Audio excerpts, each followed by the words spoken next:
صرف اور صرف ہمارے آقا صلی اللہ علیہ وآلہ وسلم کو عطا کیے گئے.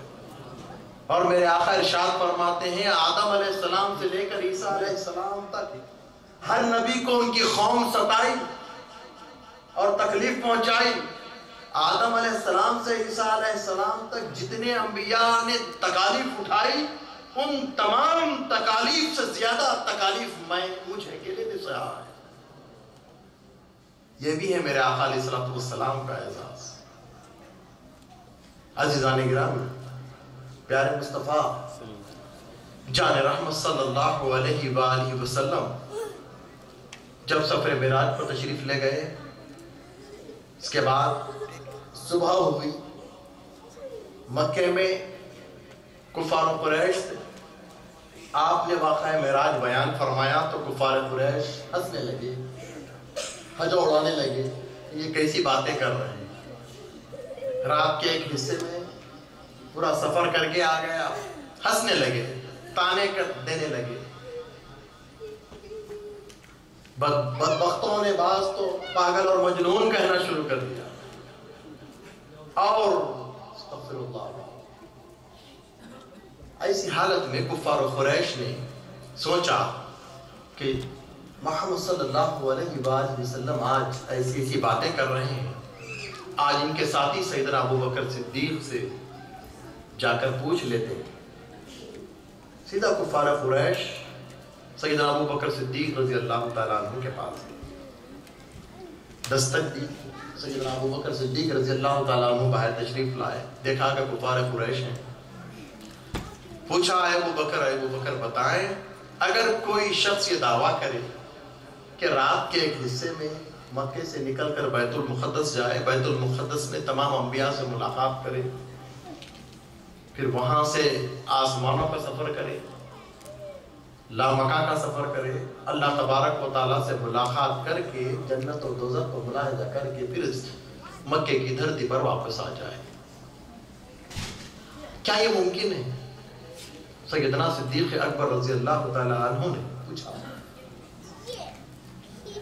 اچھا یہ بتاؤ کہ یہ جو دعویٰ کی ہے کون شخص کیے ہیں؟ کون کیے ہیں یہ دعویٰ؟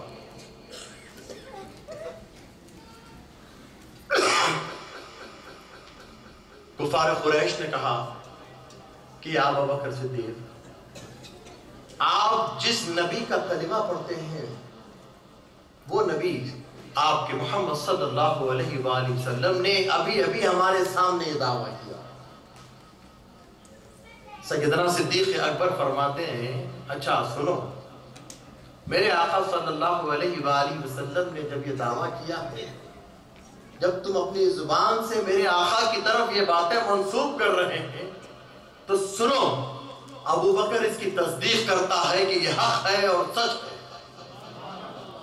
عزیزان گرامی، ابھی سیدنا ابو بکر صدیق رضی اللہ تعالیٰ عنہ کی ملاقات پیارے مصطفیٰ سے ہوئی ہے، ابھی ملاقات نہیں ہوئی. سیدنا صدیق اکبر تصدیق فرما رہے ہیں اور سیدنا ابو بکر صدیق رضی اللہ تعالیٰ عنہ کفار قریش کا ایسا منہ کالا کیا. فرمایا ہے کفار قریش سنو، اگر میرے آقا صلی اللہ علیہ وآلہ وسلم کل اور دعویٰ کر لیں تو سمجھ لینا ساتھ میں کہ ابو بکر اس کی تصدیق کر چکا ہے، میرے پاس آنے کی زحمت بھی گوارا نہیں کرتا. یہ میرے آقا علیہ السلام کی محبت کا مزاج سیدنا ابو بکر صدیق نے ہم کو عطا فرمایا. جس طرح صحابہ اکرام نے پیارے مصطفیٰ کو مانا ہے، اس طرح ہم کو ماننے کی ضرورت. ابھی تعویلات میں جانے کی ضرورت نہیں. تعویلات میں جو گیا وہ ایمان سے ہاتھ دھو بیٹھا یاد رکھتے. ایمان لانا ہے. اسی لیے تو علماء اہل سنت و جماعت فرماتے ہیں ہم اہل سنت و جماعت کی سب سے پہلی نشانی سرکار سیدنا صدیق اکبر رضی اللہ تعالیٰ عنہ ہے، جنہوں نے ہمارے عقیدے کی بنیاد رکھی. عزیزان گرامی، جس طرح صحابہ پیارے مصطفیٰ کو مانتے ہیں اسی طرح ہم کو بھی مانتے ہیں. حضرت خزیمہ بن ثابت رضی اللہ تعالیٰ عنہ ایک صحابی ہے. عزیزان گرامی، بات ذہن میں آ گئی، آپ کے ایمان کو جلا بخشنے کے لیے واقعہ عرض کرنا. ضروری سمجھتا ہوں کہ ایک مرتبہ پیارے نبی کریم صلی اللہ علیہ وآلہ وسلم ایک ایسا موقع آیا کہ ایک یہودی سے قرض لیے تھے آقا صلی اللہ علیہ وسلم. ایک یہودی سے قرض لیے، قرض لوٹانے کی تاریخ مقرر ہوئی.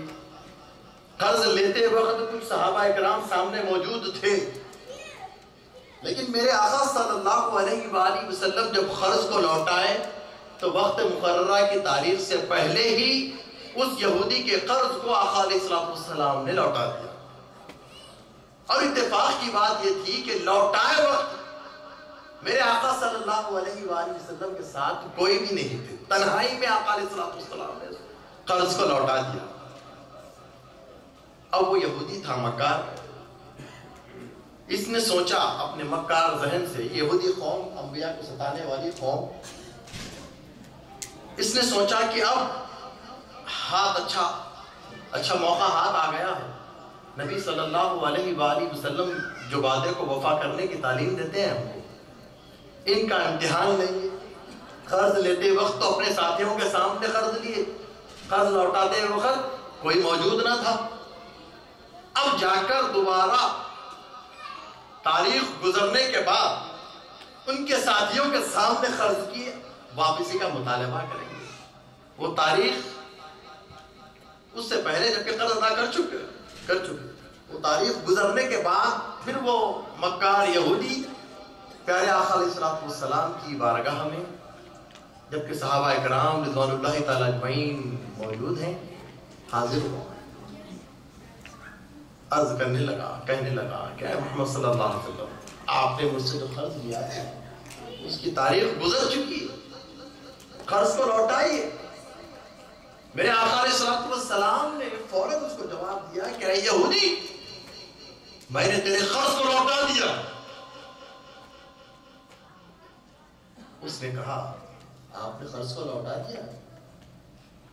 قرض کو لوٹا دیا ہے تو گواہ لے کر آئیے.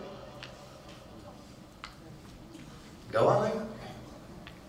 عزیزان گرامی، ساری دنیا وہابیت کو چیلنج ہے. حضرت میرے نبی کریم صلی اللہ علیہ وآلہ وسلم نے صحابہ کی طرف نظر کیا، پوچھا ہے میرے صحابہ کون ہے تم میں میرے قرض کی ادائیگی کی گواہی دے. یہ صحابہ کا امتحان تھا. میرے آقا نے جیسے ہی پوچھا، حضرت خزیمہ بن ثابت رضی اللہ تعالیٰ عنہ برملا کھڑے ہو اور فرمایا اے یہودی، میں خزیمہ بن ثابت گواہی دیتا ہوں کہ میرے آقا صلی اللہ علیہ وآلہ وسلم نے تیرے قرض کو لوٹا دیا. گواہ پیش کر دیا گیا. یہودی کا منہ کالا ہوا، منہ چکا ہو گیا. اب یہ نہیں بول سکتا تھا کہ یہ کیسے گواہی دے رہے ہیں، کیونکہ وہ جو دعویٰ کر رہا وہ خود غلط. منہ چکا ہوا، منہ کالا ہوا، چلا گیا. عزیزان گرامی، اس کے بعد میرے آقا صلی اللہ علیہ وسلم حضرت خزیمہ بن ثابت سے پوچھتے ہیں اے خزیمہ، میرے قرض لوٹانے کے وقت تم موجود نہیں تھے، لیکن یہ کیا بات کہ تم نے میرے قرض کی ادائیگی کی گواہی دے دی؟ کس چیز نے تم کو ابھارا؟ حضرت خزیمہ بن ثابت عرض کرتے ہیں یا رسول اللہ صلی اللہ علیہ وآلہ وسلم، جیسے ہی میں نے آپ کی زبان مبارک سے یہ سنا کہ اے یہودی میں نے قرض کو لوٹا دیا، میرے دل کو یقین ہو گیا کہ میرے آقا نے قرض کو لوٹا دیا. اب میں دیکھوں یا میں دیکھوں، اب میری دیکھنے یا نہیں دیکھنے کا اعتبار نہیں ہے. آپ نے دیکھا، آپ نے کہا کہ میں نے لوٹا دیا، میرے دل کو یقین ہو گیا. یا رسول اللہ صلی اللہ علیہ وآلہ وسلم، آپ کے کہنے پر ہم نے، آپ کے کہنے پر کہ قولوا لا الہ الا اللہ محمد رسول اللہ تفلحوا، تو ہم نے ہمارے باطل دین کو چھوڑ کر مذہب کو تبدیل کر لیا. اللہ کو بغیر دیکھے کہ اللہ کے ایک ہونے کی گواہی دے ڈالی، جنت کو دیکھے بغیر جنت کا اقرار کر لیا، دوزخ کو دیکھے بغیر دوزخ سے ڈر رہے ہیں. اور دنیا کے ایک معمولی معاملے میں آپ فرما دیں کہ میں نے قرض کو لوٹا دیا، اس میں شک کی کیا گنجائش ہے؟ یہ حضرت خزیمہ بن ثابت نے ایسی گواہی. عزیزان گرامی، میرے آقا صلی اللہ علیہ وآلہ وسلم خوش ہوئے. اور فرمایا اے خزیمہ آج تم نے ہمیں خوش کیا. لوگوں سنو، آج سے خزیمہ کی گواہی دو لوگوں کی، دو آدمیوں کی گواہی کے برابر. یہ اعزاز عطا فرمایا حضرت خزیمہ بن ثابت. عزیزان گرامی، عرض کرنے کا مقصد یہ ہے کہ ہمیں میرے آقا صلی اللہ علیہ وآلہ وسلم کو اس طرح ماننا جس طرح صحابہ اکرام رضوان اللہ تعالیٰ علیہ مجمعین نے مانا. اب معراج النبی صلی اللہ علیہ وسلم کے اس بارونق پر عظمت موقع پر جب ہم معراج شریف کی خوشیاں مناتے ہیں، اللہ تبارک و تعالیٰ کا شکر ادا کرتے ہیں کہ پاک پروردگار اس رات، یہ وہ رات ہے، یہ وہ سالگرہ والی رات ہے جس رات میں اپنے محبوب ہمارے آقا سیدنا محمد مصطفیٰ صلی اللہ علیہ وسلم کو اپنا جلوہ سے مشرف فرمایا، اپنی ملاقات سے مشرف فرمایا. ہم خوشی مناتے ہیں، لوگوں کو تکلیف ہوتی ہے، تعویلات نکالتے ہیں کہ کیسے جا کے آ گئے، کیسے ممکن ہے. عزیزان گرامی، پیارے نبی کریم صلی اللہ علیہ وآلہ وسلم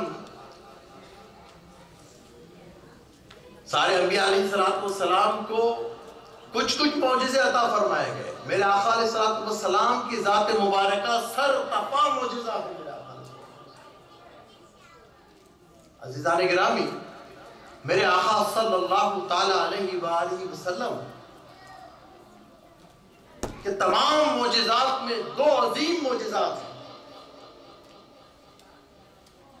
سب سے بڑے دو عظیم معجزات، سب سے پہلا قرآن شریف کا معجزہ ہے کہ اللہ تبارک و تعالیٰ نے پیارے آقا کو عنایت کر کے وعدہ کیا کہ قیامت تک کوئی اس کو تبدیل نہیں کر سکتا. سبحان اللہ. اور دوسرا بڑا عظیم معجزہ میرے آقا کی معجزات میں یہ معراج النبی صلی اللہ علیہ وآلہ وسلم کا موقع ہے کہ اس موقع پر اللہ تبارک و تعالیٰ نے اپنے جلوے سے پیارے مصطفیٰ صلی اللہ علیہ وسلم سے مشرف فرمایا. سبحان اللہ. اب یہ کیسا ہوا؟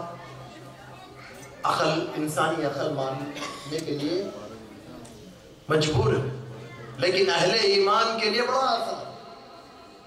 اہل ایمان بتائیں کہ ابھی آپ کے سامنے میں نے شروع میں عرض کیا حدیث پاک کی روشنی میں کہ اللہ تبارک و تعالیٰ نے ایک ایسا طاقتور فرشتہ پیدا کیا جو 24 گھنٹے ڈیوٹی پہ ٹھہرا ہوا ہے.